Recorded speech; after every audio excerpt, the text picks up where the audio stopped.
Tennessee Titans Weekly, we can't read a rock, but being the best podcast with Hawk and Jock. We cover the Titans early in the morning or later, with everything you need, spitting facts, no paper. From the Music City, born and raised, we reppin'. The city and the state of Tennessee, we steppin'. Our fans enjoy, they say they'll enlighten us. Let's go Titans fans and tighten up. Welcome to your favorite Tennessee Titans podcast. We're here to be the best and never last. Hawk and Jock, what's the plot? To make the Super Bowl, or can we win or not? Welcome to your favorite Tennessee Titans podcast. We give you news and perspectives and do it fast. When you see our shows, tell us what's up. Let's get this win and go home and tighten.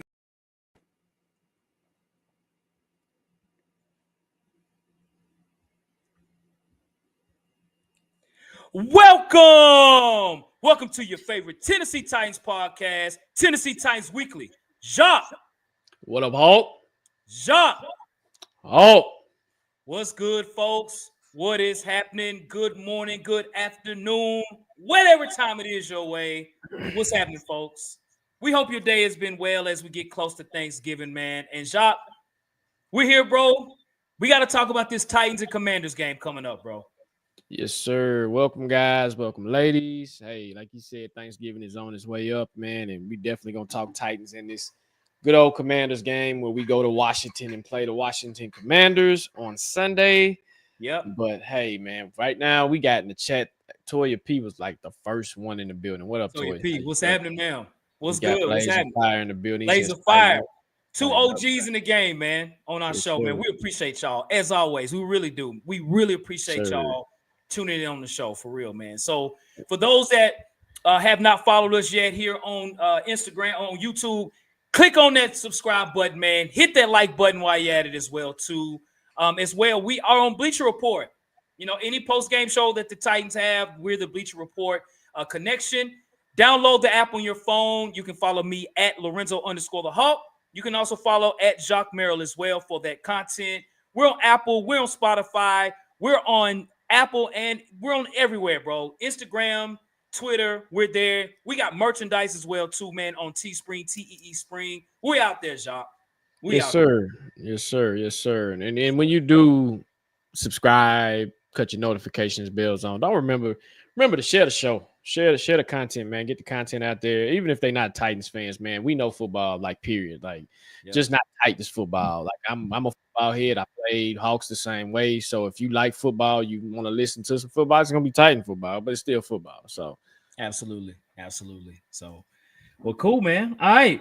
Well, Jacques, we got these Washington Commanders coming, man. We're going to be in D.C., the Titans, man, going into D.C., as you know, the Washington Commanders had a crazy loss against their rival, the Dallas Cowboys. Man, so many Cowboy fans there too in Washington. Same when they played Pittsburgh. It was unbelievable.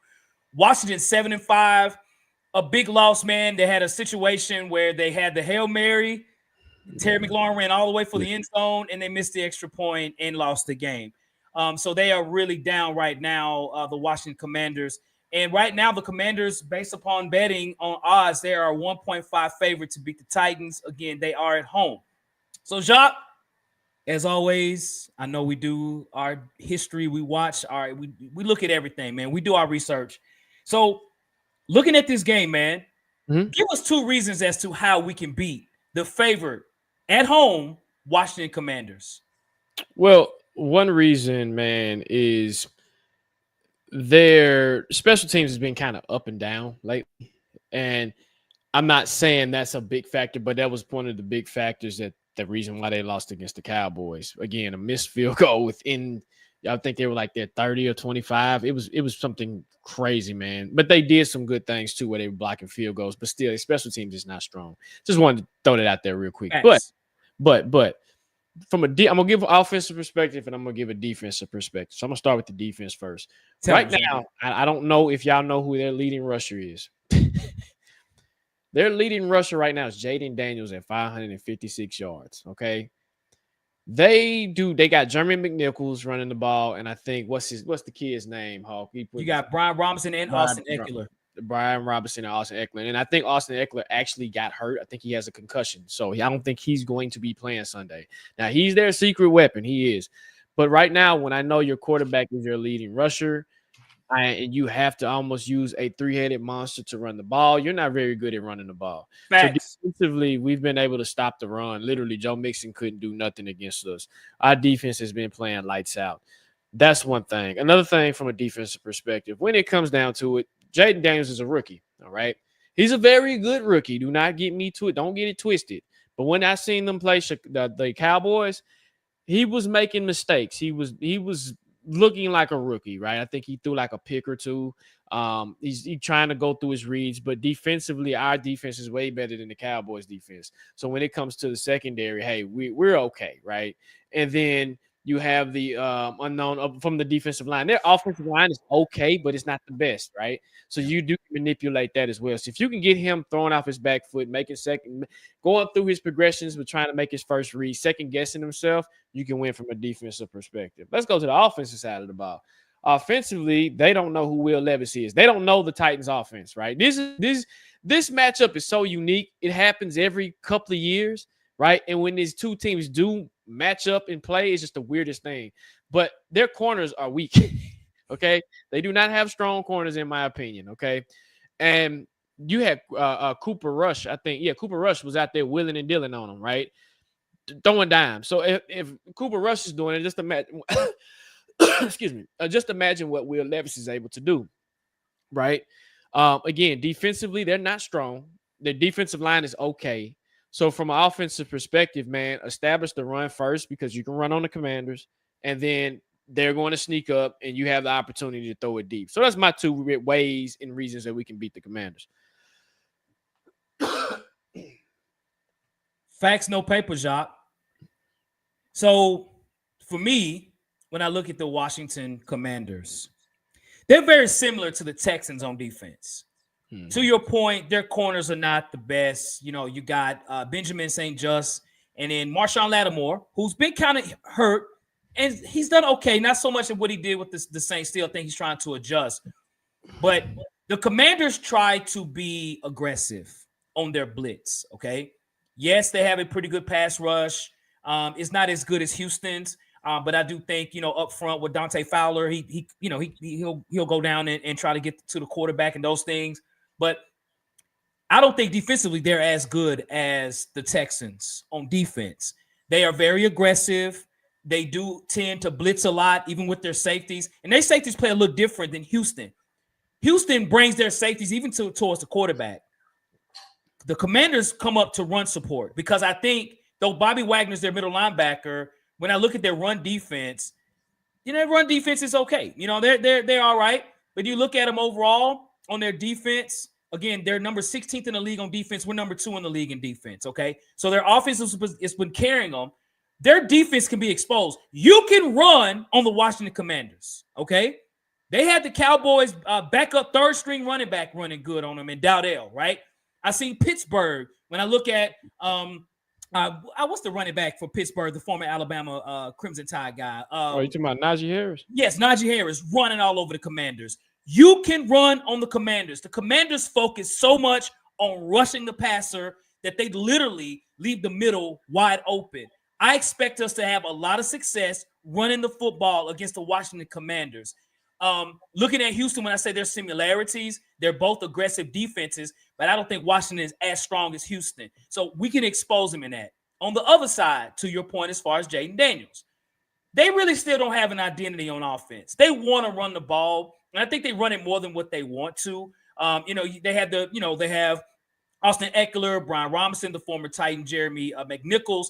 I mean, those guys don't really scare me. I don't see us having a problem stopping the run. Now, we have issues at times in the past with stopping running quarterbacks. But I'm going to tell you something. Outside of Malik Willis, we haven't really faced that many. And I think I'm more secure in our defense in stopping a running quarterback than we've had in the past. I'm not saying he won't be successful in running, but I'll prefer JAYDEN Daniels. Hey, bro, stay in the pocket, throw the football. The interior part of their offensive line, when I look at their center, Tyler Biadasz, he's been hurt.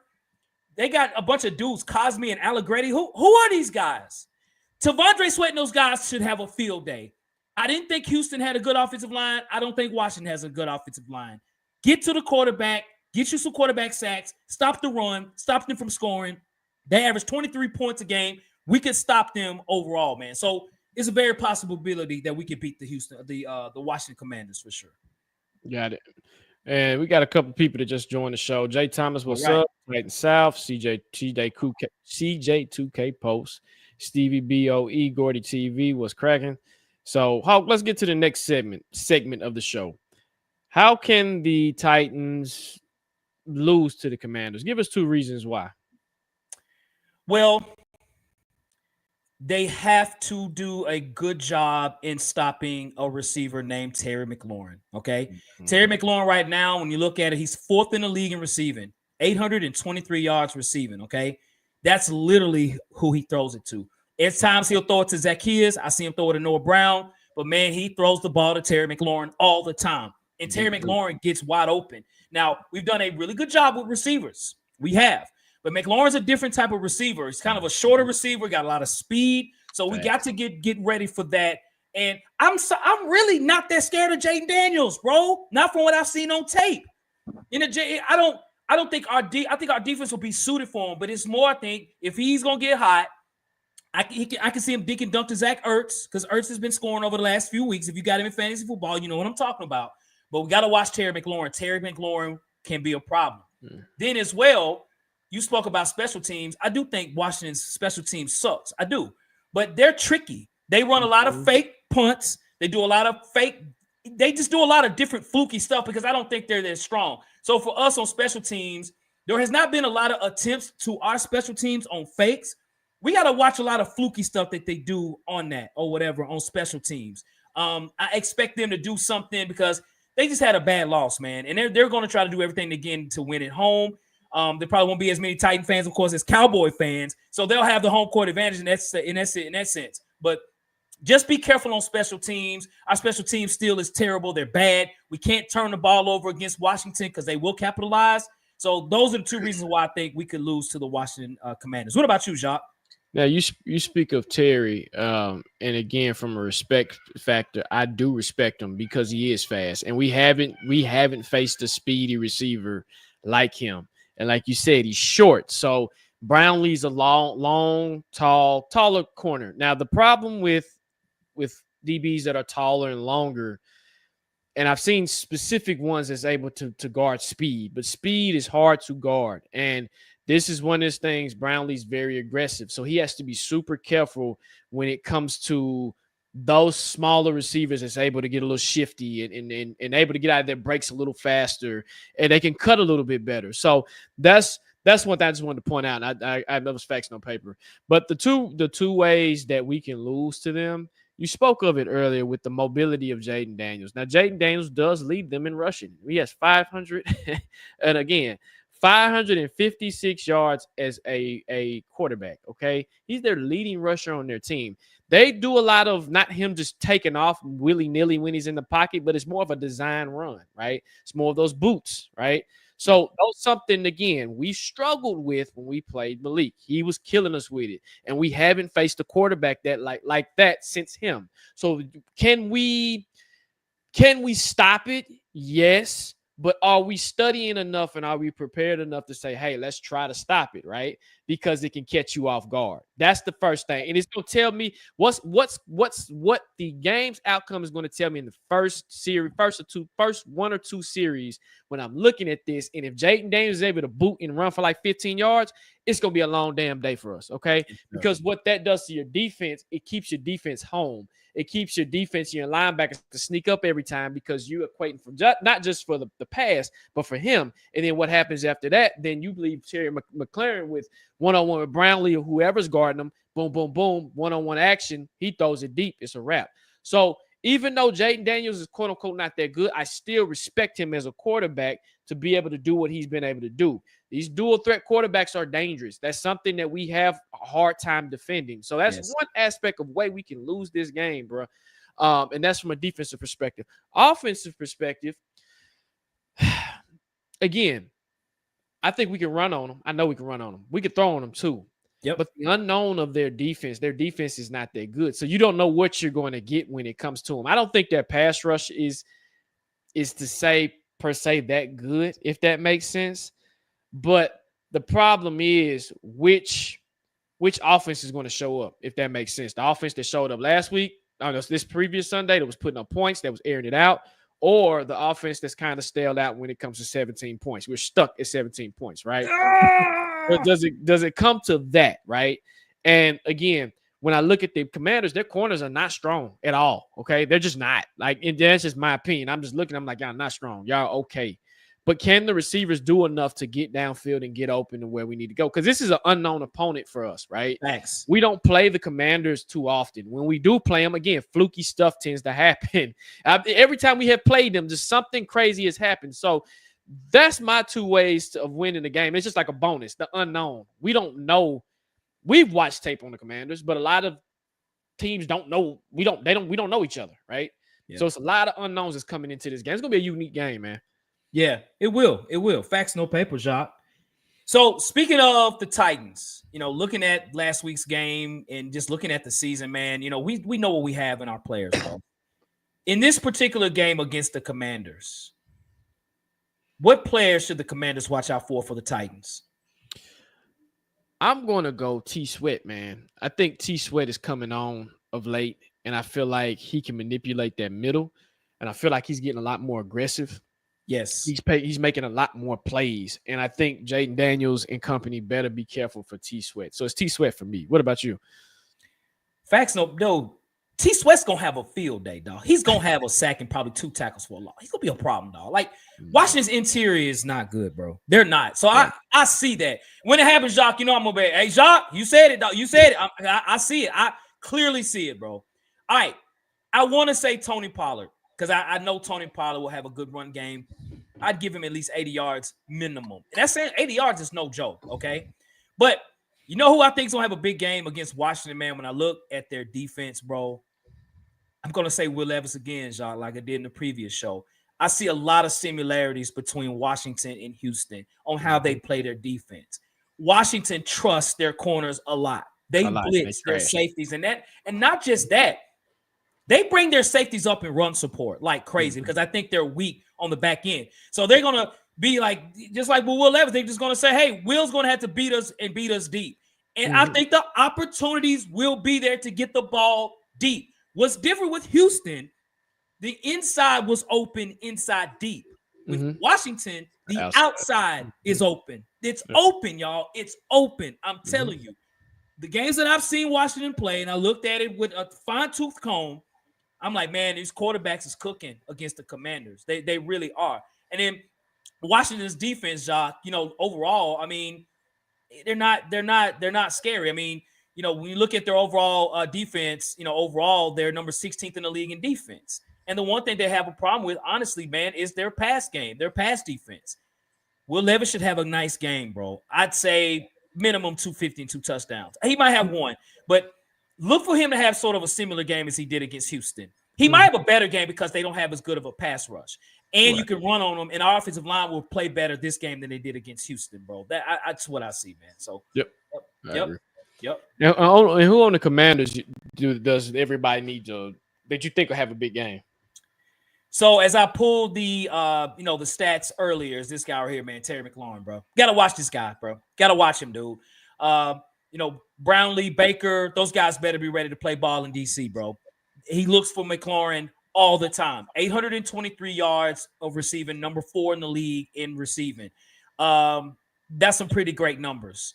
And Washington does a good balance on run and pass. They don't just stick to one thing. They do a decent, still looking for their identity. But the one guy that they trust is Terry McLaurin. He throws the ball to Terry. Terry will get probably 8 targets. We better be ready. What about you, Jacques? I'm going the person that's throwing him the ball. I think I have a little bit more respect for JAYDEN Daniels than a lot more people. Their offense is number 5 for a reason. And I'm just gonna be straight 100. They're not 5 for just a willy-nilly thing. It's like our defense. Our defense is number 2 for a reason. So if you let him run amok, he's gonna run amok, right?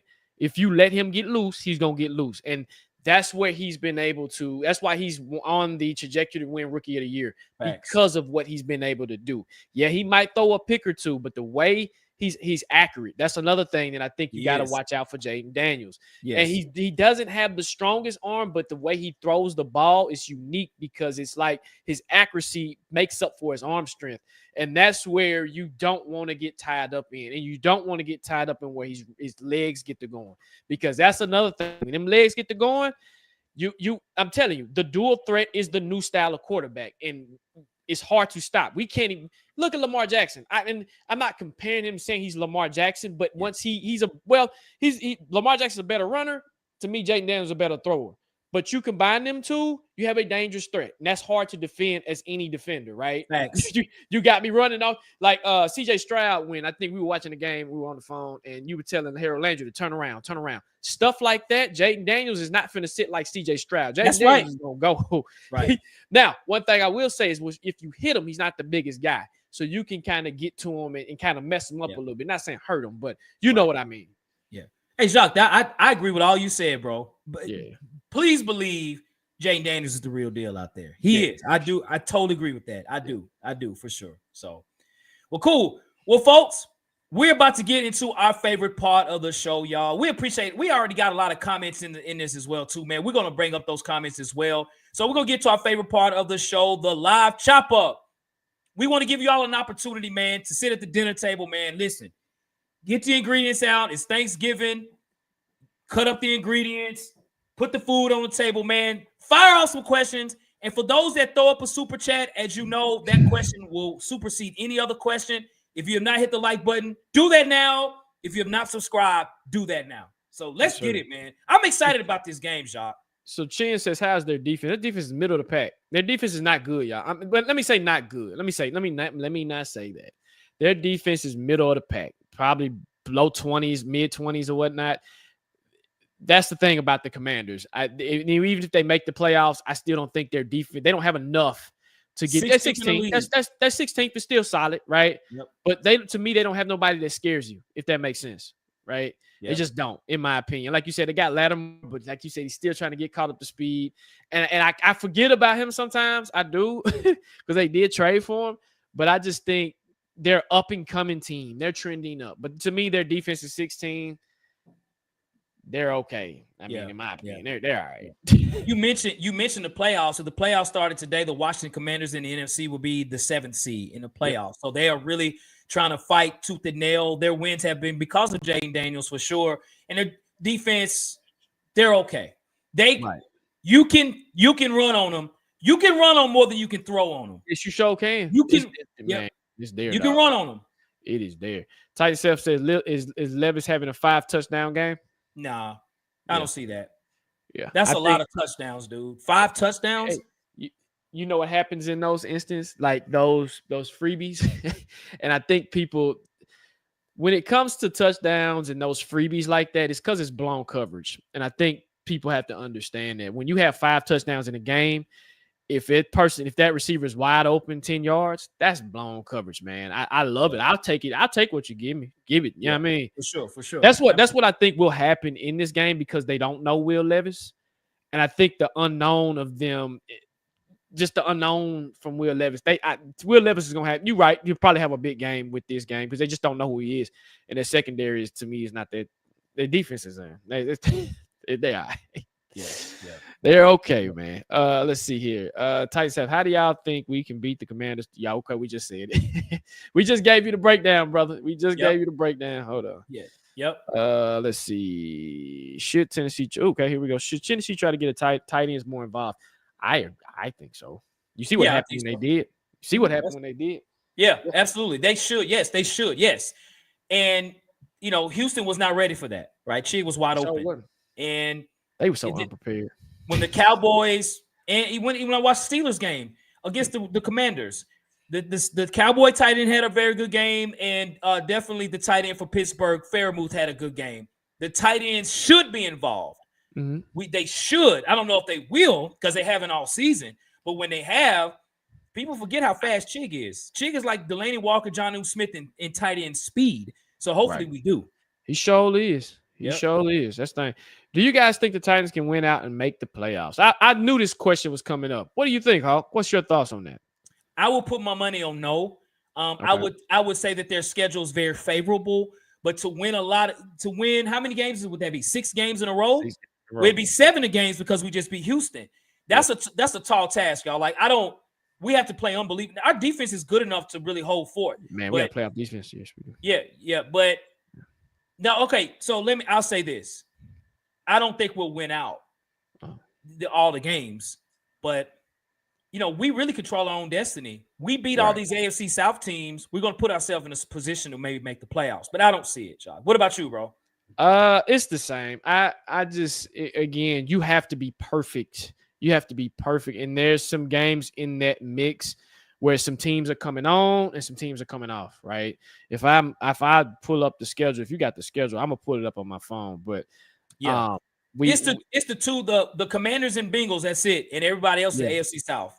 Exactly. So with the Commanders, again, I feel confident. The Bengals game, even though they're 4-7, is a farce in my opinion. That's a facade. The way Burrow is playing, that'll be our biggest test ever. Like, again, and you can't afford to drop that game. And then to say if we do drop the Commanders game, then no.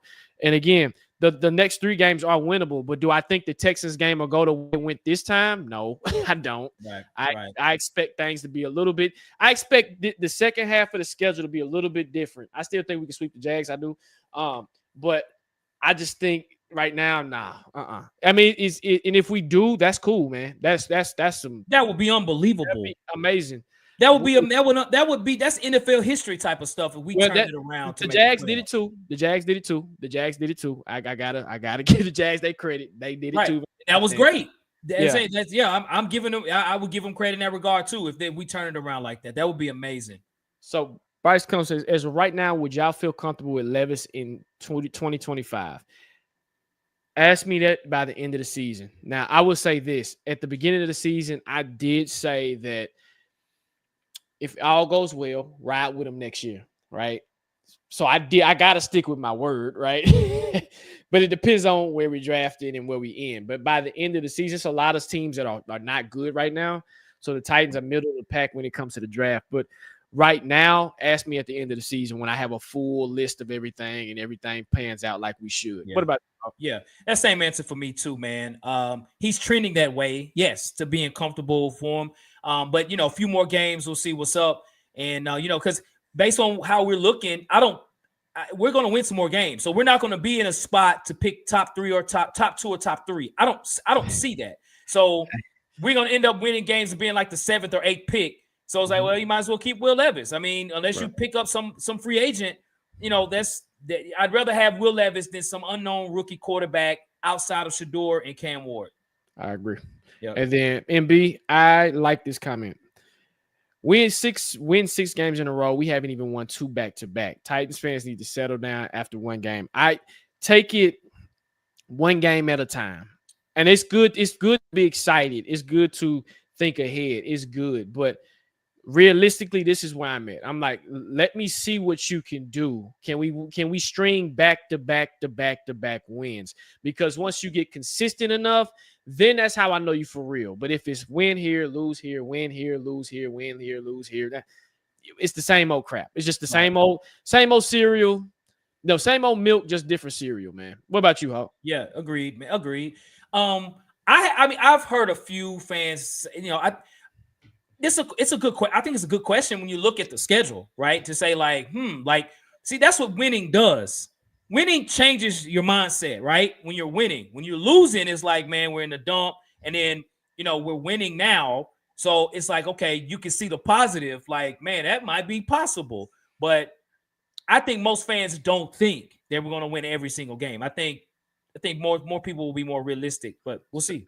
Sometimes when people see Twitter or formerly X and they see those comments, remember, that's the only small percentage of Titans fans. There's a large percentage of Titans fans that think different or think this way. So sometimes social media can skew your thought process by one person tweeting something outlandish, right? So I get it. DB, you come. This is the Hawk. We talked about this earlier, man. Shout out to you. With some of these moves made last offseason, or some of these free agents picked up questionable. Hawk, do you think? And we talked about it. I think you remember the conversation. Do you think the moves that we made are questionable? Do you think they're not panning out? I think the free agents and the rookies have panned out very well for the Titans. I know our record doesn't show that, and and I know as well. Even right now, if we drafted right now, we'd be number 6 right now, right? So that lets you know we're 3-8. You know what I'm saying? And there's a lot of 3-8 teams and teams around us. When you look at them talent wise, I'd be like, well, Titans got more talent than these teams, right? So I look at the free agents we brought in, right? Mason Rudolph, backup quarterback. Tony Pollard's our starting running back. Calvin Ridley, who's right now number 2 in the league in receiving over the last 5 games. He's been playing to his contract. You got Tyler Boyd that's starting to kind of pick it up. His contract wasn't ridiculous. And you look at J.C. Latham that he drafted Skoronski. Those young guys will be good. You look at Daniel Brunskill as well. Like, those guys I think will be all right. Then you look at Sebastian Joseph Day has done very well. T'Vondre Sweat. He brought in Arden Key last year. Arden Key, Kenneth Murray. I mean, look at the names I'm saying, right? Jerome Baker just got signed 2 weeks ago, whatever. He's still learning. We drafted Jarvis Brownlee. And we picked up Mike Brown and Darrell Baker out of nowhere, and they're doing well. So I just think the reason we have not won as many games is new head coach, new quarterback. We're trying to learn everything. But for now, moving forward, I think Rand has done I ain't going to say an incredible job. He's done a very good job. And I think he'll get better as time goes on. What about you, Jacques? I feel the same way. I mean, I feel like he's done a great job. I really do. I think that he has what he's been able to do and bring in and get them where they need to get to. I respect it. And you might have Sneed, L'Jarius Sneed, who was hurt. I can take it. Wuzes, who was hurt. Cushenberry, he couldn't help that. He got hurt, but he was playing at a high level before he got hurt. So if you take away those 2 or 3 players, man, to me, Grant has done an amazing job. It's just the circumstance of, like you said, being in a new system. Everything is new, and that's the patience behind it. We know somebody like Jared in the GM Jared does not like Rand, right? And it probably bites him to give him his credit. Like, give that man his credit. He has done his thing. So I think Rand is building a product, and that's why he got a promotion. Remember, ladies and gentlemen, Amy Adams-Strunk gave that man a promotion because of what he's been able to do. So that tells me that she believes in the process and she believes in his vision. So I agree 100%. Anthony Chan says, would you give up Simmons if it meant to get A.J. Brown back? No. Yeah. No. Because by the time you get AJ Brown's getting older. Okay. If I'm gonna get a receiver, I'd rather get younger. Yeah, I understand. In my opinion. And I'm just saying, how old is AJ? He's 27, 28, going on 27, 28, maybe. Something in that, at least 27, probably. Yeah. But I wouldn't of course I would love to have AJ. I mean, again, him losing AJ Brown was as big as losing Derrick Henry, to be honest with you, to our offense. But I mean, that's a hypothetical question. I'm going to say Jeffrey Simmons wants to be here. AJ Brown did not. Exactly. So, exactly. Yep. I want to have people on the team that want to wear this Titan T on their hat, bro. Mm-hmm. Yep. Nope. I agree. Again, he's 27, so just confirm he is 27. So all right. If that means that in the next 2 or 3 years, nah, man, he's old, and we can't live in the past with these particular players, man. He been here, did what he did. Let's get younger. We want to get younger and faster, quicker, stronger. All that good old stuff. Let's see. Yep. Hey, he did. She did. Yep, I agree. But has Rand shipped off one of your premier receivers in his prime just yet? No, he's signed contracts. He's brought in named players. Rand has done a great job so far. Trust me. Amy probably sit in that interview and said, "Don't be like him. You see what he did? Don't be like him. Build me a product." So I think for me with Rand, time has to go on and games have to be won in time, right? So the building process is happening, but we're hoping that the foundation is being built to win. You know what I'm saying? And so far we see it. Like the win-loss column don't show quite yet, but over the last 3 or 4 weeks, those players that he has brought in, they're stepping up. This is a good question. Spears is injured a lot. And I wouldn't even say injured a lot. He has a concussion, so he can't help that. He has been pretty durable until that concussion. Would you pair Ashton Jeanty with Pollard? No. I don't think no. Spears will be there. So I wouldn't want to have 3 running backs and we got other needs on the team. The answer for me is hell no. We got other needs, man. I mean, I don't know, Jock, how you feel. No. I agree. Now, in a hypothetical, if we was picking like 15, he ain't gonna fall that far, or 10. If we didn't have one of these two, then yeah, I would. But right now, nah. We need one of these guys. Titan South, McMillan or Burden in the first round. Who would you pick, Hawk? Depends on where we pick. So the earlier McMillan will probably be the pick from what we've seen. Mm-hmm. But we don't know his 40 time. But for what we saw on film, I mean, McMillan. I like them both. Now I've seen Luther Burden play several games in Missouri. He's not as big as McMillan, not even at all. Like Burden is about 5'11", maybe 5'10". He's not really that big of a guy, but he's a playmaker. He reminds me of Terry McLaurin. You know what I mean? So the way we're winning, the way we're projecting to win more games versus other teams around us that'll probably lose a lot of games, I don't think McMillan will be even available. So it'd probably be Burden. Yep, that's the risk you run when you win. You be middle of the pack, which is the good thing. But at the same time, when you got a team that you need to build, it gets a little tough. Chin says, "Do we fire Bill if our O-line stinks again next year?" No, I don't. I wouldn't say, because he's the most legit offensive line coach you've had in years. So no, I say keep him. This is your first year with this staff. Besides the special teams coach, you can only get better as even the next year goes. And some of those sacks are not just on the offensive line, they're on the quarterback too, right? This is a marriage. Remember that. The first offensive line was struggling. Then when they do pretty good, we don't give them their praise. But then when they struggle again, we get on to them. Make up your mind, right? And I'm not getting on to you, Anthony, but I'm just saying, in that instance, no, I would not fire Bill. What about you, Hawk? Anthony, think of this conversation with Bill and Brian, Bill being his father. Hey, Dad, can I talk to you for a minute, bro? Hey, man, look, last 2 years, offensive line, PFF is terrible. We're not doing well. We're about to let you go. Think of that conversation. That'll probably never happen, right? I think that's a part of it. That's his dad, right? And, I would like to see the linemen play better. Yes, I do. And, I do think in time it'll happen because he is a very good coach. So, if they stink next year, I think we have to look at the players first. But, any coach can be evaluated. I'm not sitting there saying he can't be evaluated after 2 seasons, even if it's his dad, right? Because Amy's the one that controls the clock. So, I would hope we're better. I anticipate us being better, man.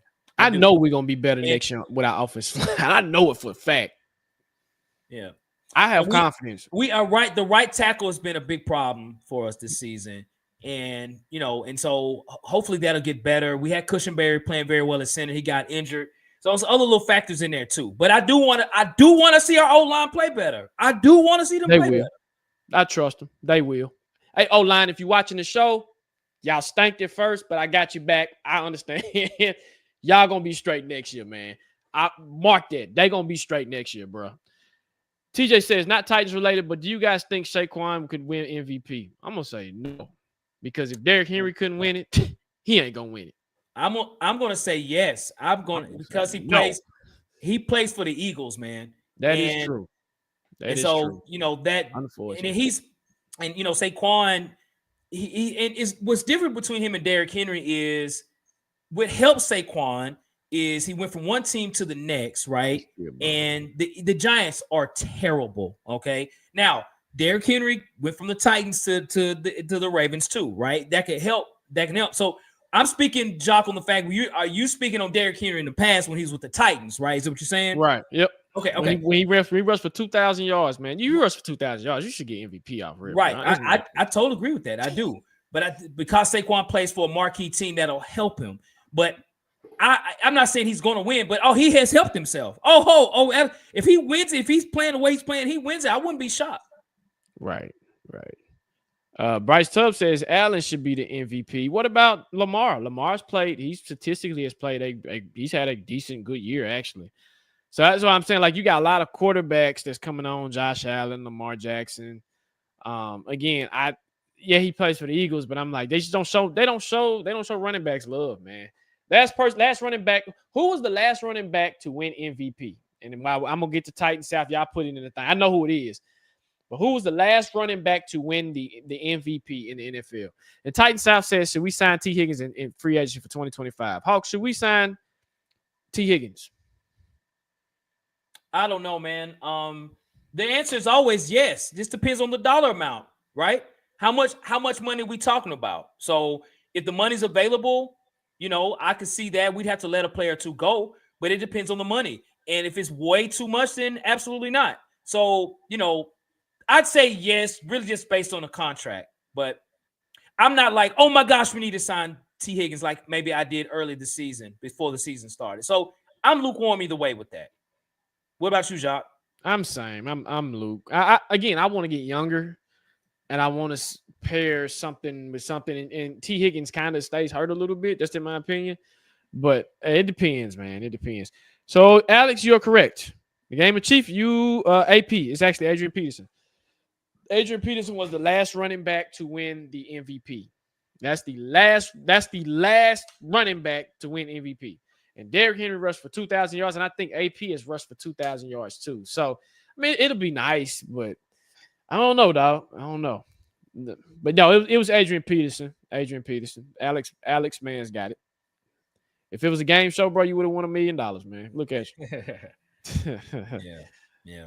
And shout out to Sean Alexander. Oh, we got a super chat. Shout out to Brownlee on his first interception. Yes, sir. Derek Brown. Hey. Do. Boom.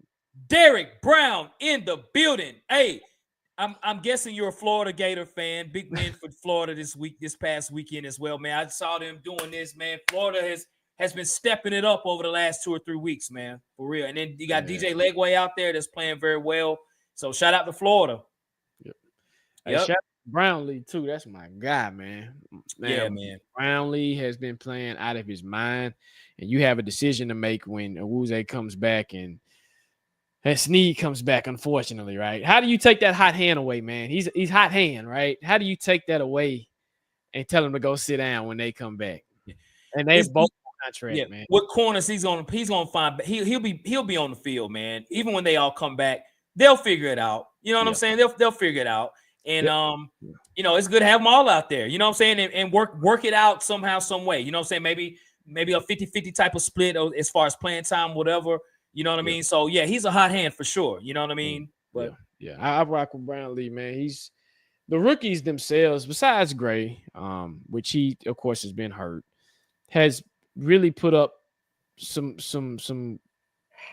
just progress that you rarely see with a rookie class, right? They're all getting valuable playing time, and to be honest with you, they're playing like vets. That's the crazy thing about it. Even though JC got that work Sunday against his old Alabama teammate, he still, man, has been playing solid all year. Same with Brownlee, same way with your boy from Miami. What's his name? You know what I'm talking about, the linebacker. Yes, same way with him. Jalen Harrell's getting in the mix, man. It's these young men are really balling, bro, and that's a shining light on Rand. Rand does his homework when it comes to the draft, and that's why I say, man, I trust, bro, man. Whatever you do, bro, I trust you, dog. Do your thing. Let's see here. Brownlee is a hidden gem, dog. He's a hidden gem. Yep. He is, man. He is. And what I've seen in Brownlee as far as him improving over over the season is early he was being extremely aggressive, and that's good. But you get beat. And even against, Houston, he got beat deep, right?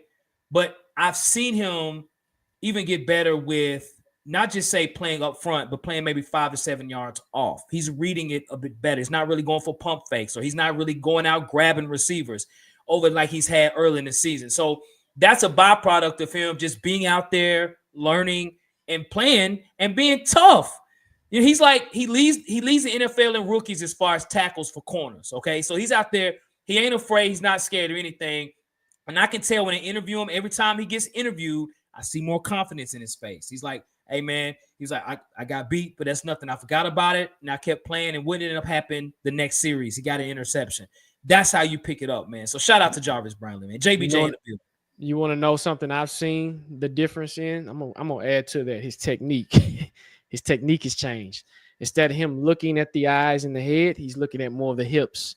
He's reacting to the receiver versus versus him looking at the quarterback. When you notice when he gets deep beat, first thing he's looking at that quarterback, or he's not looking at the hips when it comes to when you playing corner, man. The first thing you do not look up and look at their head. This is what you do not do, because the first thing they're gonna do, they're gonna come out there break and they're gonna hit you with that cut and go, right? That's something that he did in college. That's something I noticed when I'm looking at his tape. I'm like, man. But then these past couple of games, if you go back and look at his tape, even when he was playing the Colts and everything, hips. I'm looking at him. He's literally like this. And I'm like, okay, he's figured it out. And he's mirrored the way he's able to mirror when he's in man coverage. It's amazing to see his growth, man. Like, shout out to that young brother. Yeah. Bryce Tubb says, you got Sanders, Ward, and Hunter on the board when our pick comes around. You taking as of our situation right now. Who would you pick? Sanders, Ward, or Hunter? We're picking. Who you got, Jacques? Ooh, Lord. Shout out to Ian Talley, by the way, man. Hey, great meeting you in California, dog. What up, frat? What's good with you, bro? Man. Man, Bryce, you got Sanders, Ward, and Hunter on the board. Well, with Hunter, it depends on what side of the ball he's going to play on. Would they let him play both sides of the ball? Is he just strictly a corner or receiver?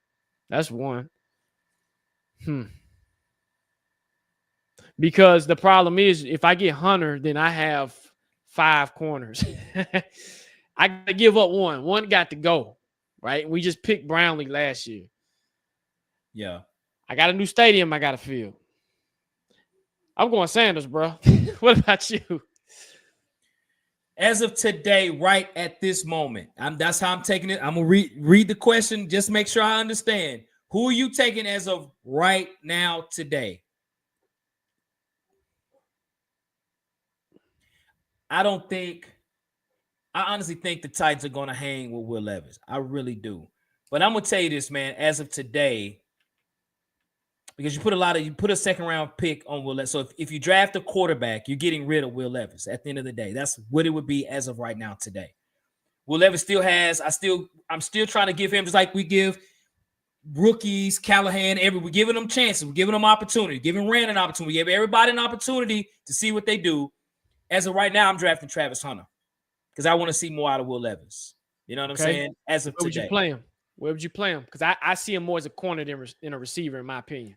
I play him on both. I play him on both sides of the field, and I wouldn't have him start. I would have him start at corner, but I would have him play some in receiver too, man. Now you got a crowded corner room. That's okay. You got a crowded corner room. That's all right. It's okay to have a good crowded corner room. You know what I'm saying? I think yeah. I like it. I mean, either way it go, you ain't gonna fail. Yeah. But I don't. But this is a hypothetical question, right? And I don't think the Titans would draft Travis Hunter because, to your point, we have a lot of corners. Yeah. So I agree. I think we would go for a receiver. You know, I think we go a wide receiver. Right. Yeah. Now, great question. He said, Derek Brunson, I'm going quarterback. I'm drafting Jackson Dart. Okay. I'm not drafting no Jackson Dart. Yeah, I'm with you. At all. What do you guys think of Brian Callahan so far? Hawk, I'm going to let you rock with this one, and I'll give you my answer. Go ahead. Okay. I think Brian Callahan, over the last 3 weeks, though, he's made a few questionable things in the game, a few questionable coaching calls. He has improved dramatically over the last 3 games. Again, it's a rookie coach. Mistakes are going to happen. The one thing I like about Callahan, so what I think of him right now, man, is he's starting to figure it out. I think early he just made things complicated. I think even made the offense more complicated to say, we're going to run it this way. Instead of like, hey, we're going to run it the best way that we know how based on the talent that we have. That's why Calvin Ridley has gotten better in the offense. Will Levis has improved. Nick Westbrook-Akina has improved. Chig has improved over the last 3 weeks, right? So Callahan, to me, has done an amazing job in adjusting. And not just that, players are playing hard. Offense and defense, they're not in tank season mode. They're playing hard. And a lot of times when you see teams losing, you start seeing the coaches and the players bickering at each other. You hear nobody saying anything bad about Brian Callahan, right? They're playing for Brian Callahan. So what do I think of Brian Callahan as of today? He's dramatically improving. And that's all I've asked when the season started. I want to see progress, and he's doing that, man. So what about you, Jacques? I have no issue with Callahan. I've never really had because I know he's new. It's just like me coming to a job that's new, and I'm going to make mistakes, but how I progress. And I feel like, of course, he's made some boneheads, some rookie mistakes. That's what he has for what he's had to work with, because remember, he inherited a lot of this stuff, but minus the rookies, he's inherited a lot of old garbage as well. So you're trying to work with this team member, this team member. You're trying to put things together. So for me, I think he's done a good job for what he's been able to work with, man. Of course, he's gonna have boneheaded things here, boneheaded play calls. But again, I'm okay with it, man. I've been okay, and I just like you said, each game he's improved. He's starting to figure it out. He's starting to get the offense. He's starting to play his style. What's your style? We got an identity. We're getting a little identity, right? We're so used to running the ball, but it's good. It's a good mix that he's created. So this is what they say when he says he's an offensive guru, quarterback guru, scheme guru. I'm starting to see it. I'm like, hey, dude, the way you drawing up your routes, your route combinations, they look pretty good. Hey, keep doing what you're doing, bro. So to me, I'm fine with Callahan, man. I know people. We live in a panic society, man. You do one thing wrong, everybody's panicking. Hell, Will Levis can throw 18 interceptions tomorrow, and everybody gonna panic and throw him off a cliff, and not looking at the overall bigger picture. So he's cool, man. I'll add to that too about Callahan. The one thing I didn't get to mention on Callahan is how he has actually handled Will Levis. I think you clearly see Will Levis is trying his best not to piss him off and trying his best not to make those mistakes. That's coaching, bro. That's coaching. That's coaching. He's being coached, bro. So shout out to Callahan. He's projecting. He's the scariest coach to have. I'm gonna tell you why he's the scariest coach to have. And Hawk, you've probably ran into coaches like this. Mike Vrabel is the best coach, is one of those coaches where he's going to be vocal all the time, right? You already know what you're going to get with Vrabel. Like, he about to cuss me out, okay? He going to look at me crazy. He going to get me in the corner. Callahan comes off as a chill dude, real cool until you piss him off. And that day he went off, he's done it twice. The day he's went off, I'm like, okay, Callahan is kind of slick scary. And I see why Will Levis don't want to make a mistake, because if he's like that in front of everybody, imagine what he's like in the locker room. He's like, oh, Lord, here we go. He's hot. He's pissed. He's mad right now. So that's one thing with coaches like that. I've had both style of coaches, and it's like, ugh, Callahan is – but when he cool, he cool. You know what I mean?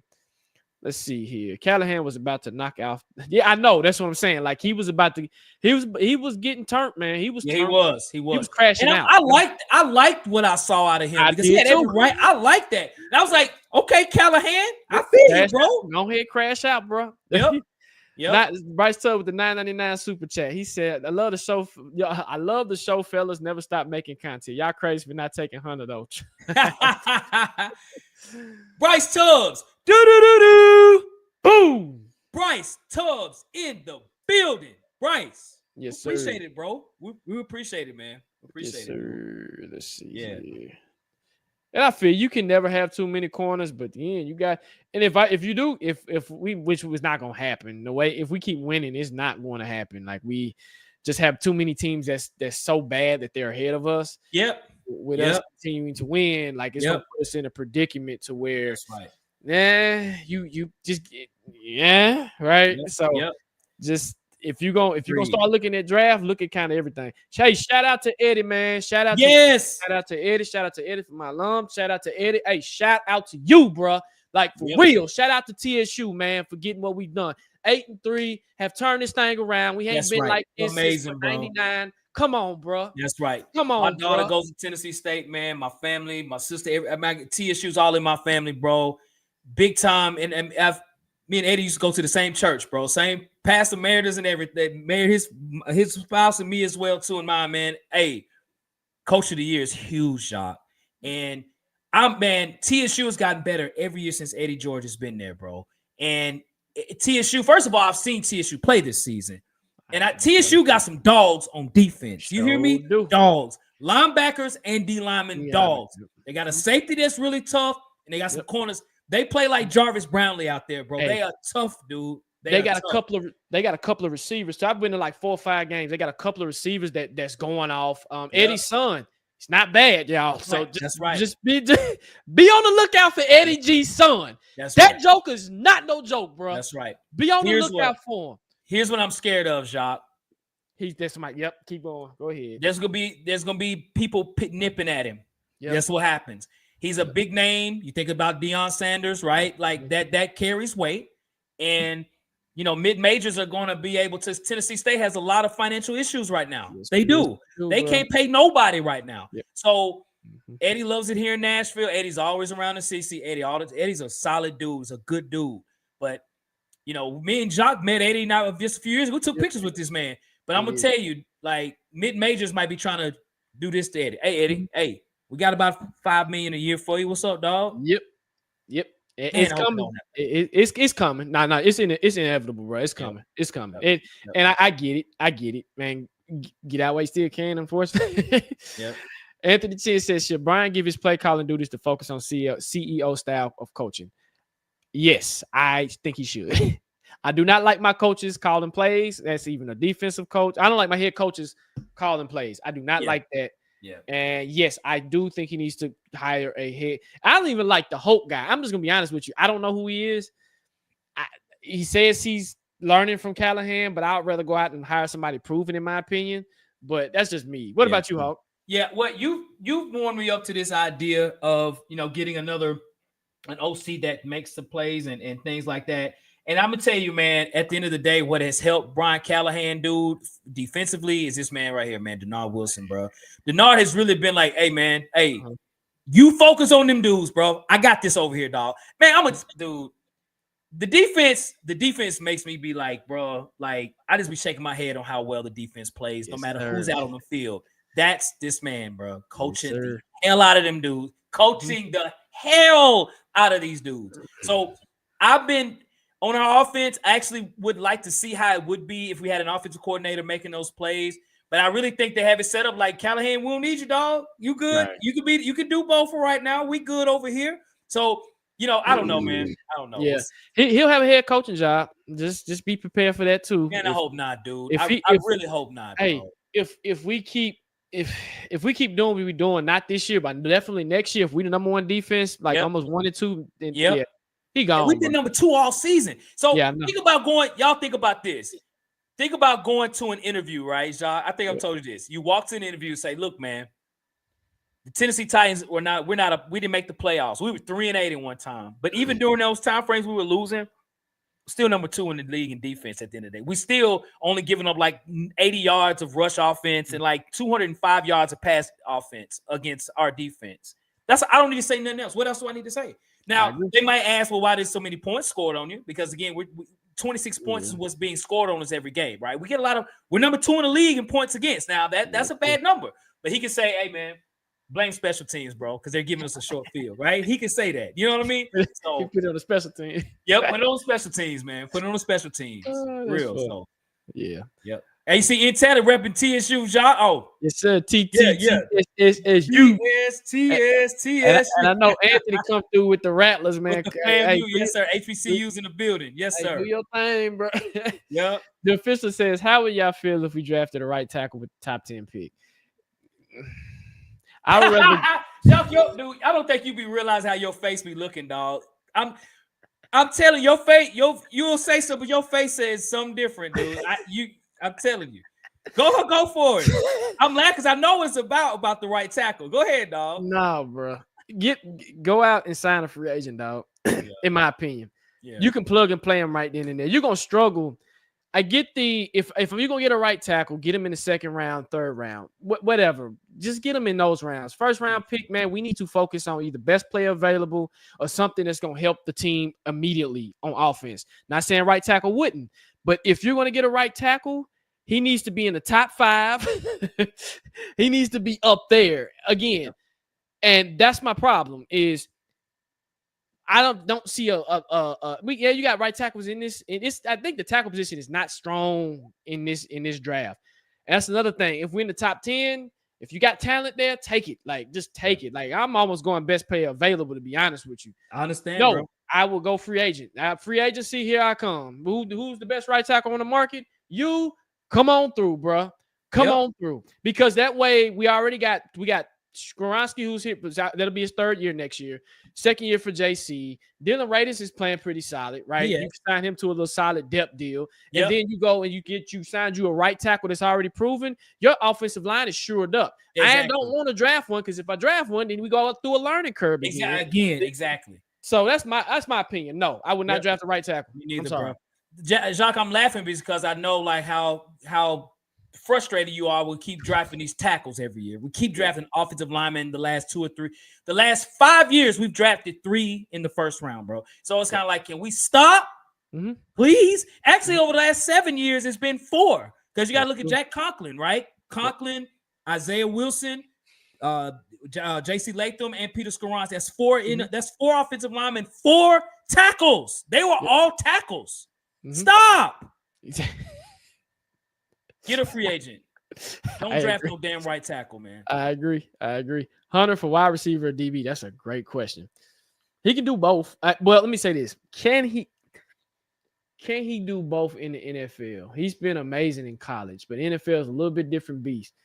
Corner-wise, I like him better as a corner from his technique perspective. That young man is very smart when it comes to playing corner. If you see him play cover 2, I have never seen nobody play cover 2 besides Deion like how he plays cover 2. His bait and switch is freaking amazing. And y'all know I'm a corner at heart. I played it. I study this position, and I say corner. What about you, Hawk? Yeah, and I'm shocked he is not a finalist for the Jim Thorpe Award. Now he's gonna be finalist for a lot of awards for sure, but I really do think he's the best corner in the game in college. And I know the Michigan guy too, Will. What's his name? Number 2 for Michigan. He's really good too. Not Will Johnson.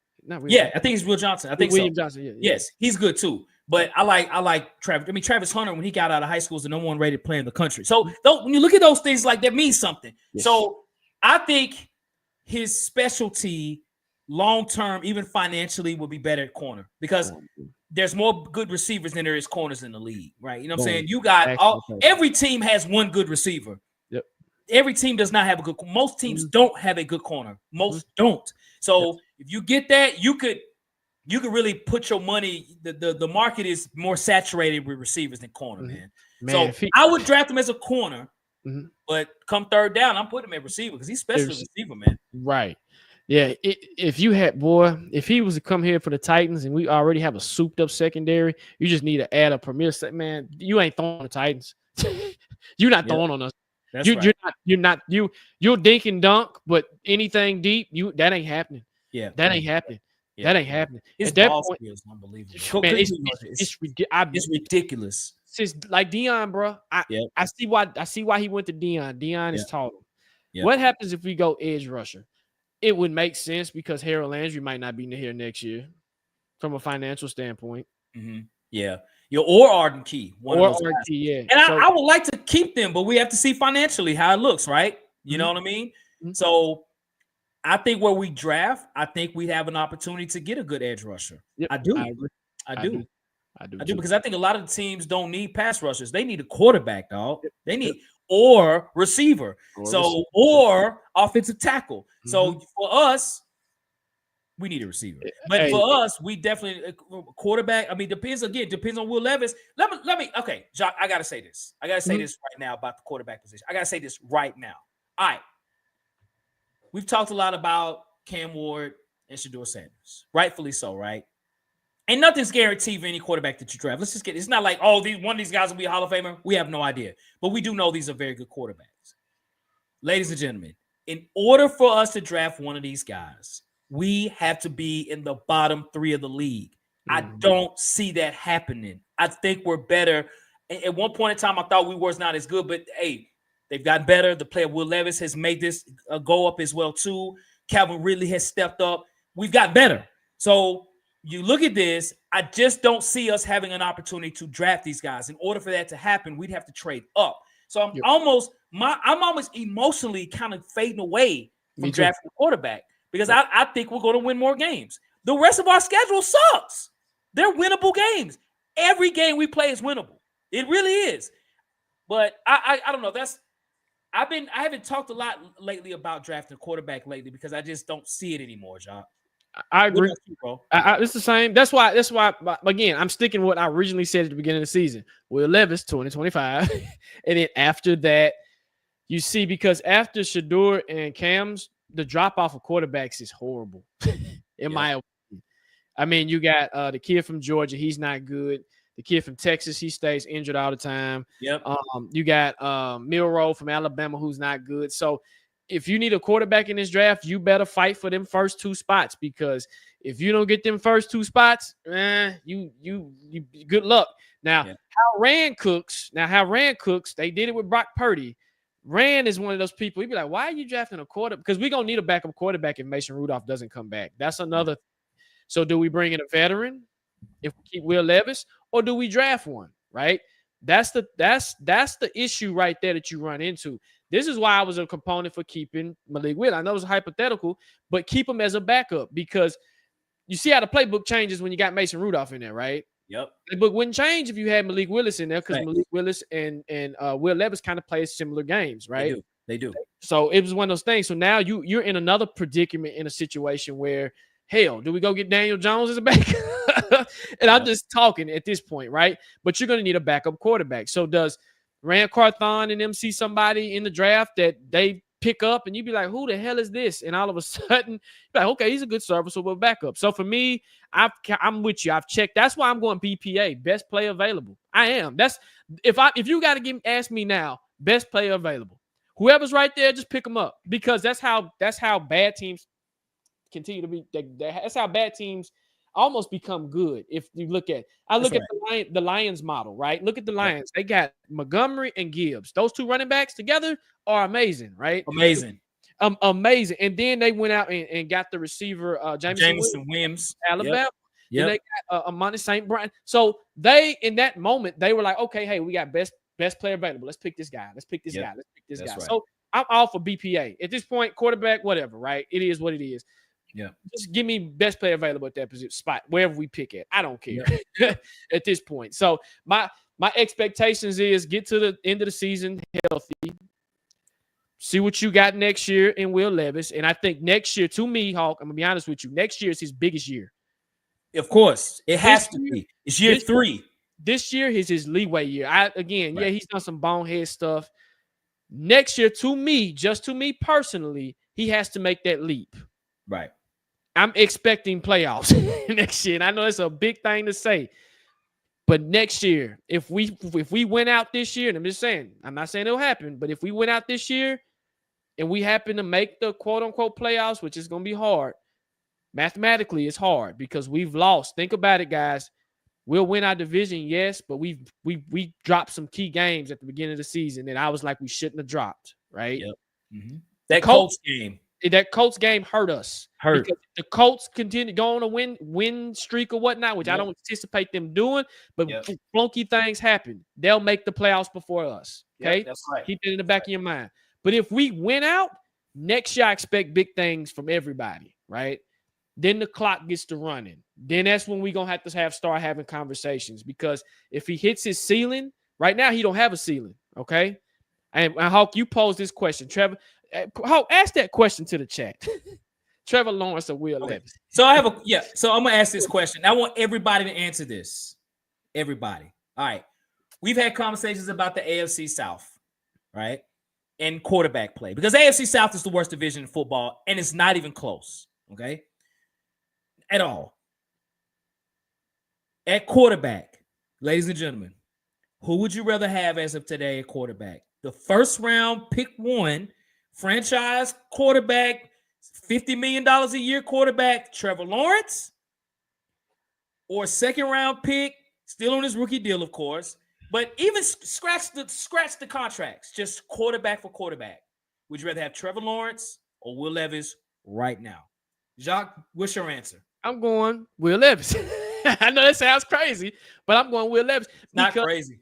I'm going to say this. Trevor Lawrence, to me, has hit his ceiling. In my opinion, he has hit his ceiling.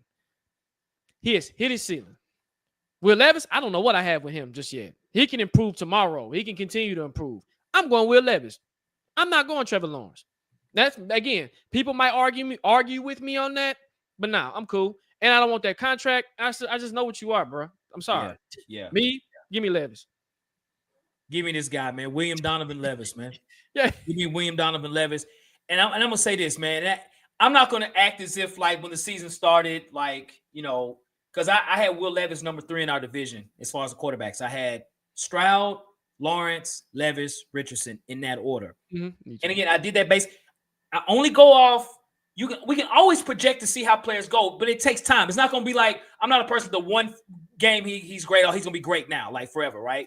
But at the time when those questions were being posed, Will Levis was stinking. He was terrible out on the field. And Trevor Lawrence was too. But Trevor Lawrence in his past, he has made the playoffs. He has won games and those things. He had. I know he has. I know. Yeah. So that's why I said that at that time. But looking at what I know now, I think I'd rather go Will Levis. Mm-hmm. And I ain't saying it because we're Titan fans. I'm just, No, facts. Like, for real. Like, again, Travis Lawrence has hit his ceiling. And I don't know if it's a Jags thing. I don't know. But I just think he is what he is. At this point, I can work with Will. Trevor Lawrence, what can I do with you, bro? Yeah. Unless I put you in another system. Yep. Maybe, but I still let me say this, even with that crap. That's like Daniel Jones trying to pick where he want to go. Now, Daniel, go sit your ass down. Yeah. Go sit down. I'm sorry, bro. I'm tired of this mediocre crap. I am. Because you're going to say, I'll put you in this system and see if you can become woo-woo-woo. Sam Darnold with the Vikings. You said it when we played him. He didn't impress me. He went on a win streak, but he's starting to show why he's Sam Darnold. That's right. He's starting to show. That's my point with Trevor Lawrence. It's like you could put you in a whole nother house, but are you going to keep the house clean? Like the other house you had was dirty. That's right. Now we're going back to the same product. Right, just a dirty house. Facts. See, and that's why I like this comment from Anthony. One thing we have not – well, 2 things I want to say real quick, Jacques. One, we have not given Nick Folk any credit, bro. Even on the last game. Nick Folk has been kicking the hell out the ball. We have not said anything about Nick Folk. Shout out to Nick Folk, by the way. Shout out to Nick Folk. He helped us win this last game and other game. Okay.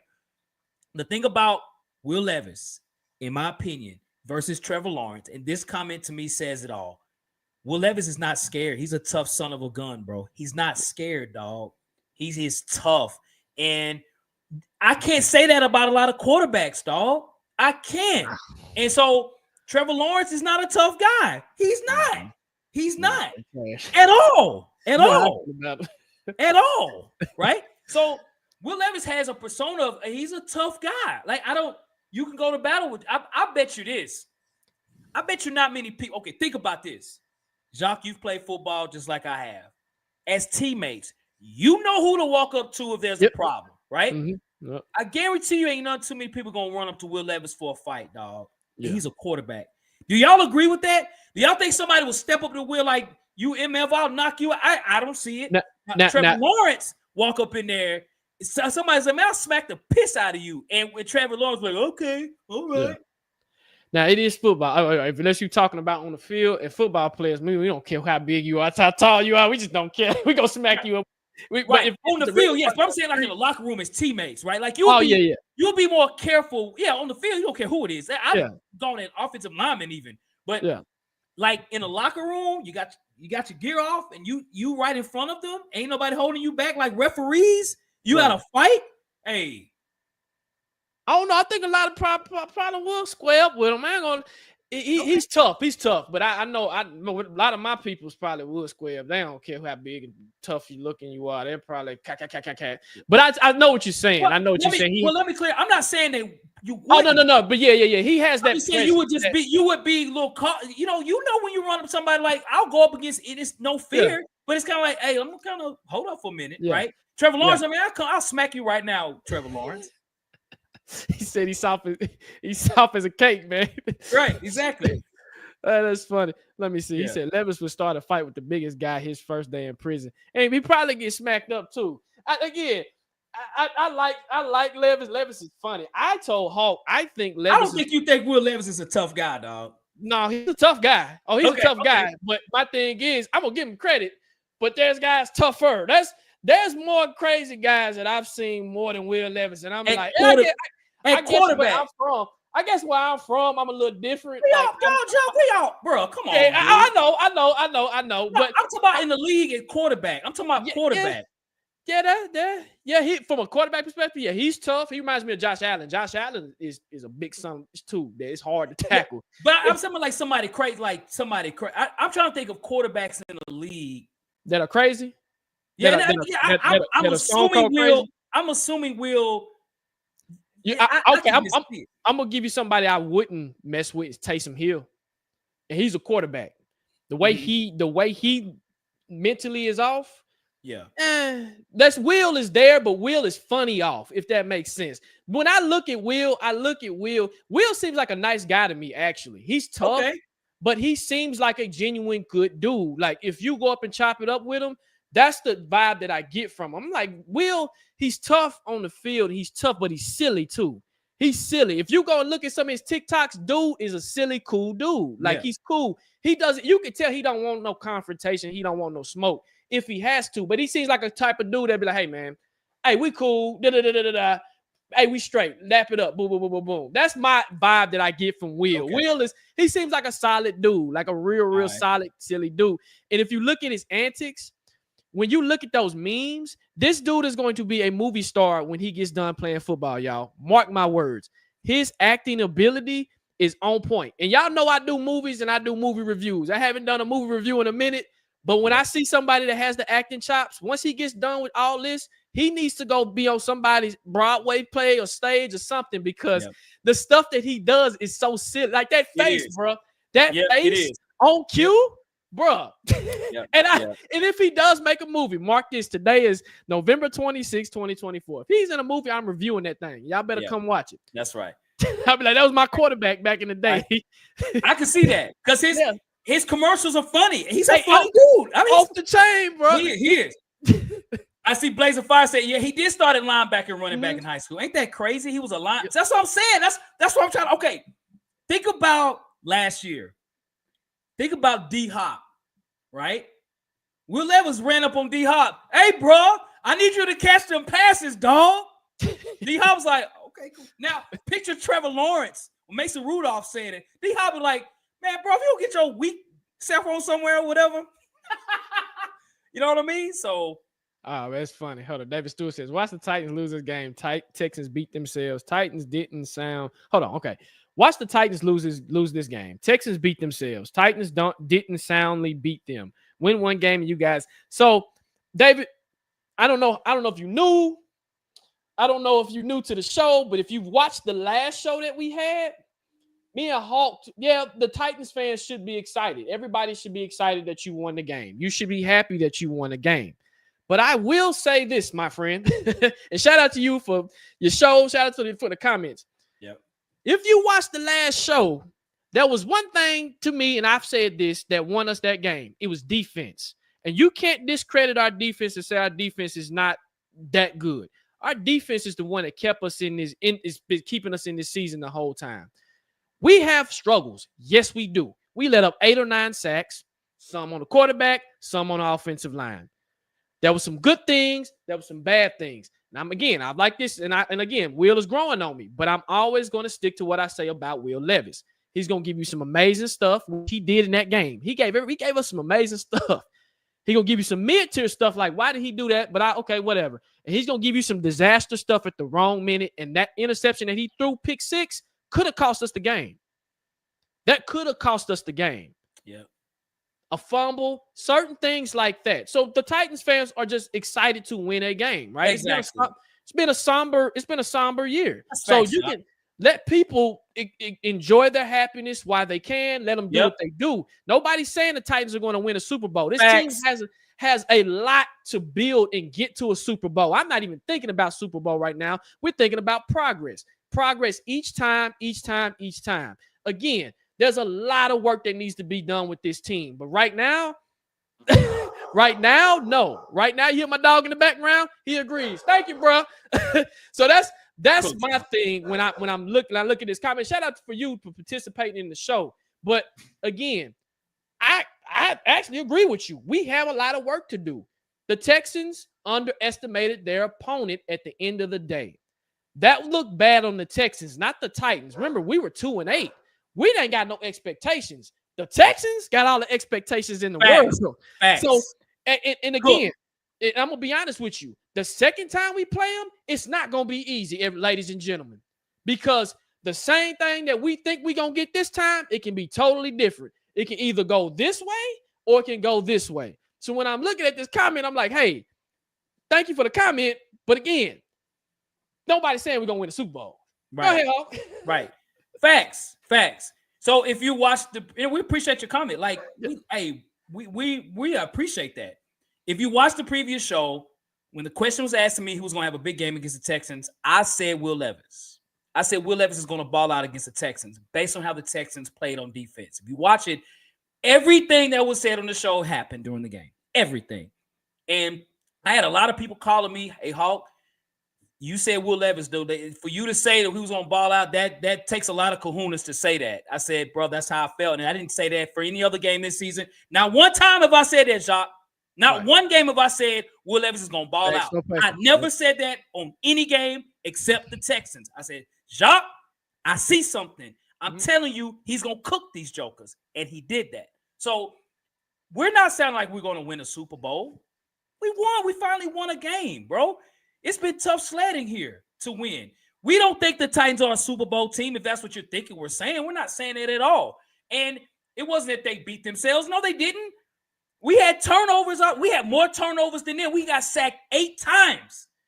We got sacked 8 times, bro. So we beat them fair and square, straight up. They got out-coached. They got beat. Will Levis played better than CJ Stroud. It is what it is. The Houston Texans walked in Houston. Oh, we got this game. We'll beat the Titans. And they left with a loss. Shout out to the Titans, man. Again, it's any given Sunday at the end of the day. At the end of the day, it's any given Sunday. Any team can win at the end of the day. Remember, this is football. This is the NFL. You got the best of the best that made it from here, from Pee Wee football to all the way to college. And now they're in the NFL. Yep. It depends on which team. And think about it, it's like a chess match. It's playing NFL, just football, period, is like a chess match. It's one of the hardest things to do. And Hawk, you've played multiple sports. I've played multiple sports. Football is the hardest sport because you only got a second to do anything, right? Read and react. It takes a second to mess up a whole year. That's right. So we'll go 1 or 2 more questions, y'all, by the way. We appreciate the comments, by the way. Yeah, let me see. If the Titans hit their ceiling, what teams could we beat? And which teams is impossible to beat given the talent level of this team? So, Anthony, to elaborate, are you saying any team in the NFL, or are you just specifically speaking on our remaining schedule? Right. Could you? Did you guys? Yes, Bryce Young is going. He's starting to pick it up. It just takes time. And I have, I have some faith in Bryce Young. I've seen him play. I knew he's had his struggles. Him getting benched, just like Will Levis getting benched, just like Anthony Richardson getting benched, has helped them in a way. You know what I mean? Right. AR played pretty decent too. He did. His completion percentage is terrible, but he is playing better. He looks a little bit better. So he says any team in the league. Okay. So if I'm measuring the Titans from a talent level, I'm still going to say we're probably 25 and below. 25 and below, because you have a lot of high-powered team. We're lucky. We got lucky. Our remaining schedules is cool. We didn't have to play the Chiefs. We don't have to play the Eagles. Who else, Hawk? We don't have to play the Steelers, because if we played the Steelers, we would struggle. Who else, Hawk? We played the Lions. You see what happened when we played the Lions. Y'all see what happened when we played the Lions? Yeah. So the right Bills now, the Bills destroyed us. Yep. If you look at Hawk, do you have the playoff picture up by any chance? Good question. Yeah, I can pull it. Bring that playoff picture up, because if you're going to measure yourself against the best of the best. My dad always told me, RIP to him, hey, if you're going to do it big. If you're going to do it big. So right now we beat the number 4 team, the Texans. I still think they're weak. We lost to the Chargers. The Broncos would give us fits. And now if y'all haven't realized, Bo Nix is balling. They would give us fits. That's one team I would be like, The Seahawks, we could probably keep up with them. The Falcons are trash. Get them up out of there. The Vikings, we lost to them, and the Packers. So we've kind of seen a couple of these teams. That's right. We have. We've seen a lot of them. The thing is, what sucks? No, we've lost all of them. We have lost all of them. You're right. Every single one of them. We lost except to the Bills. We lost, well, except the Texans. We did beat the Texans. My bad. Sorry. Yeah. The Bills, the Chargers, the Packers, the Vikings, Yep. the Lions. Yep, the Lions. And now we got the Commanders, who's a playoff team. So right now, Chin, to answer your question, again, we're still 25 and below. That's how I look at it. 25 and below. Because if you'd say, hey, Will Levis, Will and Deal, say if we play the Chiefs tomorrow, good luck, okay? Yeah. Good luck. Yeah. And they're not even playing their brand of football. But if we had to play them in the playoffs, man, you might as well go ahead and pack your bags tomorrow. Derrick Henry, you want to see Derrick Henry and the Ravens? Hawk, do you want to see Derrick Henry and the Ravens? Of course not. Do you want to see Derrick Henry and their physical team? I'm gonna tell you something. We haven't really played a physical team just this season. That's right. We haven't ran into a physical team that's gonna smack us around, and we've gotten fortunate. So we haven't played not one physical team. We have been the physical team. Yes, we have. Yes, we have. I'll say one team I feel has been physical towards us. I got to give Detroit's offensive line, their offense was pushing us down the field.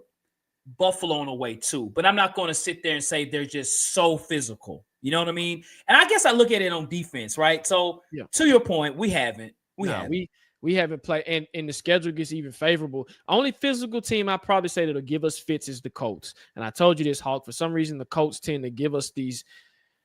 I don't know what's up with the Colts, man. The Colts get on my nerves, actually. They get on my nerves. They really get on my nerves. Yeah. All right. We'll go one more question, y'all. Let me see. With that Ravens defense, I think we have a chance. I don't.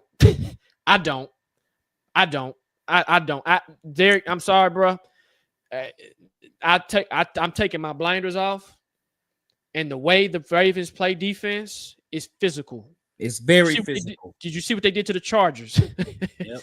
Did you? And then you have to put up with the two-headed monster. Now, defense is good, but the way Lamar plays, the way Derrick Henry played against us in the past too, man. And then they got Derrick Henry with something we have never seen before. Derrick Henry go against the Titans. Exactly.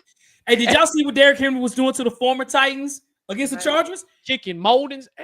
He stiffed on and then T.R. Tart had one tackle on him. I did see that. But he was running through Tart and also with Bud Dupree. Yep. I was like, that's the king for you, bro. Yep. So that's why I'm like, right now, ladies and gentlemen, as the earlier commenter said, that we act like we going to the Super Bowl. Oh, no, sir. There is no Super Bowl in our sights, Mr. David. Unfortunately, brother. Yeah. I'm going to kill that hope right there. There's no Super Bowl in sight anytime soon. And that's even saying with Will Levis. Right now, in my opinion, he's not a Super Bowl quarterback. Facts. There go TA. What up, TA? He said the greatest duo of all time. What up, TA? Hey, you know what? I got the picture. Hold up for a second, y'all. I gotta pull that. Hey, shout out to Titan Anderson, man. Hey, me and TA met each other, man, in LA 2 weeks ago, bro. Cool ass dude, bro. Follow, subscribe him at his channel as well, too, man. Shout out to TA, man. California, LA, stand up, man. Shout out to Titan Anderson, bro. Yes, sir. Hey, TA, he said the Big Jeff and Big Sweat. I don't know, man. That's a lot of speed. It is. Hey, I'm gonna man. We've talked about Jeffrey Simmons and Sweat individually. We've not talked about them as a duo. They are crazy. They say, bro, you're not gonna run on the Titans, dog. Isn't that good to say that? It don't feel good to say like, no matter who we play, not gonna run on us, dog. Oh, yeah. What do you mean? I mean, not gonna run on us, dog. We was at the Chargers game. Fans were talking, hey, bro, I'm going to tell you right now, y'all might beat us, but you're not going to run on us. We got a good run. You're not going to run on us, bro. You're not going to run on us, bro. I kept saying that to everybody. You're not going to run on us, bro. How you think the King will run on us? I think if it's a running back to have some success, it could be Derrick Henry, really just based on how their offense is. But he ain't going to run on us. Stop the King. Stop the King. Yes, sir. Salute yes, to you, sir. TA. We appreciate that, bro. We appreciate it, TA. Like for real, though, bro. Yes, sir, bro. Anthony says, does it hurt seeing our defense cast-offs playing well on other teams? I mean, we knew how they played here. I mean, I'm just happy they're still in the league getting a chance. That's how I look at it. Yeah. Like I'm not that type of guy to wish on people's downfall. That's just not me. Even when I've been competitive, like that's just not me, bro. Get your money, do your thing. It don't hurt me at all. I'm like, hey, you had a chance here. You're not here no more. Let's move on. That's how I look at it. What about you, Hawk? Nah, man. I don't think there's anyone that we lost that's like, oh my gosh, I wish we had him on defense. I don't see it. The only two players I think is Derrick Henry and AJ Brown. Defensively, everybody's that we've lost, Christian Fulton, those guys. David Long even got cut by the Miami Dolphins. So the guys that we lost, John Smith has been picking up on offense. But the guys that we lost on defense, we didn't lose anybody. I think like, oh my gosh. So nah. Hey, TA, thanks again. He made a good comment as well, man. Best moment here. Hey, same here, dog. Shout out to you, bro. For sure, dog. Jay Spy, he said, which division we play in 2025? He must be 2025. What do you mean? Yeah, he corrected it. I think AFC West, I think. Is who we play. He's talking about which division. Yeah, AFC West. Yep, AFC and West. The NFC. We played the East. We played the North this year. Would it be the NFC South, maybe? No, you know what? Hold on, because the Titans. So what the Titans app does sometimes, it'll put the schedules out 2 or 3 years in advance. They just want. That's how I knew we were playing the Saints last year. That's how I know we're playing Vegas. We're playing this year, right? Yeah, I know we played Denver too. I do know. You know what I'm saying? So it'll actually, man, that'll be a good. I gotta find it, man, because he said usually maybe they would tell you. Let me see. Future Titans. I'm looking at it right. The Raiders, they're the NFC West. He is correct. Yep. The 49ers, the Chargers, the Rams, and the Seahawks. That's what we play next year. NFC West and the AFC West. Yep. We play the Raiders. We play the Broncos. We play the Chiefs, and we play the Chargers. Yep. Chiefs again. Golly, boy. Yep. West. So I'll be at the Vegas game. I'm so tired of playing them, man. Shoot. Yep. I see it. I see it here. So, yeah. No, you're right. We play. Yep. And we're going to Vegas. We already have announced that. We are going to Vegas. Shout out to my sister. She lives in Vegas. But yes. And then I think 2026, we play the NFC. Looks like a little bit of the NFC North. Is that the NFC North with the Giants? NFC East. NFC East. So we play Washington and we play the Giants. And we play the AFC North. The Ravens, the Bengals, and the Eagles. Yep, Cincinnati Bengals. Yep. Ooh, the NFC East. I'm of course, like to do them road games, of course, right?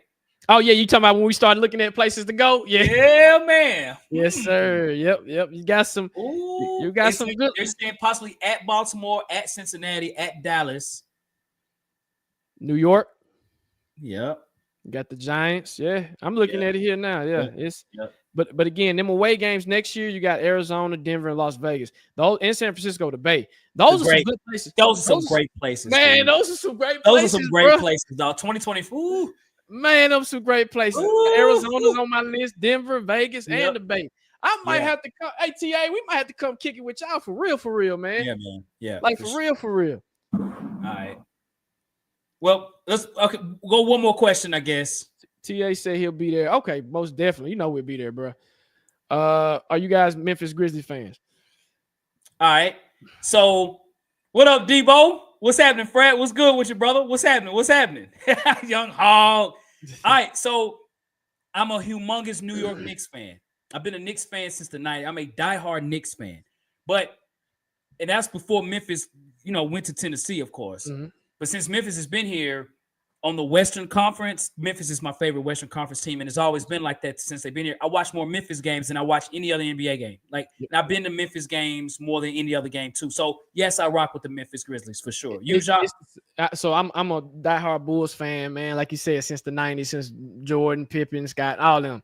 And like you said, when the Grizzlies did come here, I became fans of them. So it's almost like the Titans in a way. You know what I mean? You probably had your NFL team prior to them coming. It's the same thing, and they just growing you. So yeah, I'm a Grizzlies fan, man, for sure. Yeah. Especially if they in the playoffs, man. I'm rooting for the Grizzlies, man. I'm rooting for Jai and them. That's right, bro. That's right. Yeah. Yep. So, well, cool, man. Well, listen, look. We want to say thank you all for watching the show, y'all. As always, man, we love the live chop up, bro. The comments on fire. As always, Jacques, man, love it, dude. So listen, if you have not subscribed to our YouTube channel, do that today. Hit that like button, by the way, as well, too, man. Listen, we appreciate everybody tuning into the show, man. We hope Thanksgiving goes well for y'all as well, too, man. And if you've not followed us on Bleacher Report, do that today as well. Download the app, man. Bleacher Report, bro. new stuff come on Bleacher Report before anything. A lot of times new things happen, man. Bleacher Report is right on top of it, man. So follow us on Bleacher Report at Lorenzo_the Hawk. We got Jacques at Jacques Merrill. You can follow us on Instagram at Tennessee Titans Weekly. You can also follow us on Twitter at Titans Weekly 24/7. We're on Apple. We're on Spotify. We got merchandise at teespring.com, Tennessee Titans Weekly. We out there, y'all. Yes, sir. And when y'all do follow those entities, man, please share the content, like the content, subscribe to the content. That way it gets us in the algorithm. And hey, again, y'all have a happy Thanksgiving. Have a safe Thanksgiving. And hey, enjoy if you got time off, man. Relax with your fam. Get away from the computer. If you work, just get away, man. Relax and just watch some football and just kick it with the family, man. This is the best time to be with your family, man. And I value that. So hey, salute to y'all. Hawk, you know how we do. Go ahead and take us out, bro. Hey, Jacques, bro. Hey, I'm going to tell you this too, bro. Hey, happy Thanksgiving to you and your family, Jacques. Likewise. You know what I'm saying? For real, man. And everybody that's in the comment section, man. Hey, we appreciate you all. We're thankful for you all as well, too, man. You guys have been guys and girls. When we say guys, we say about everybody. We appreciate everybody that's been rocking with us, man. And I just want to take just a second to say we appreciate you all for real, man. No, for real. We're beyond thankful for real. We do this for y'all, man. Like we enjoy doing this, but we do this for you all for sure. Yep. So, well, cool, man. Well, hey, we hope y'all have a great rest of your day. Great Thanksgiving, as we mentioned. And Jacques, as we always say it, as we always do, bro. Facts. No paper.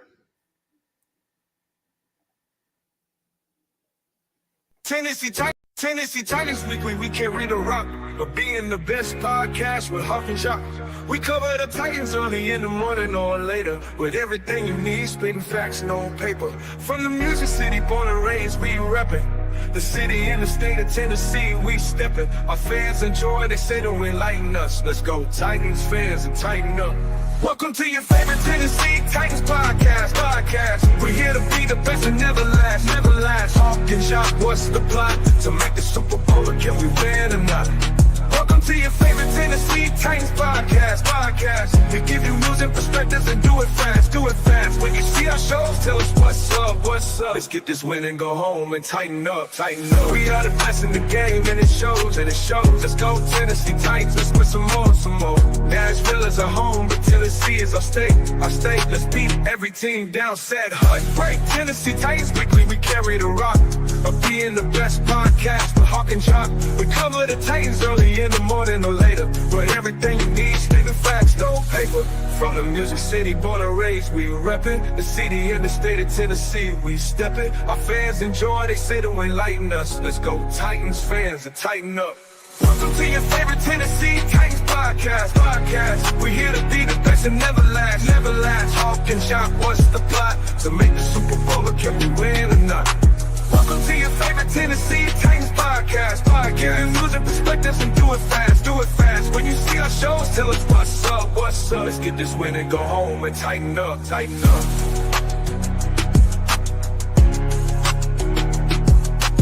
up.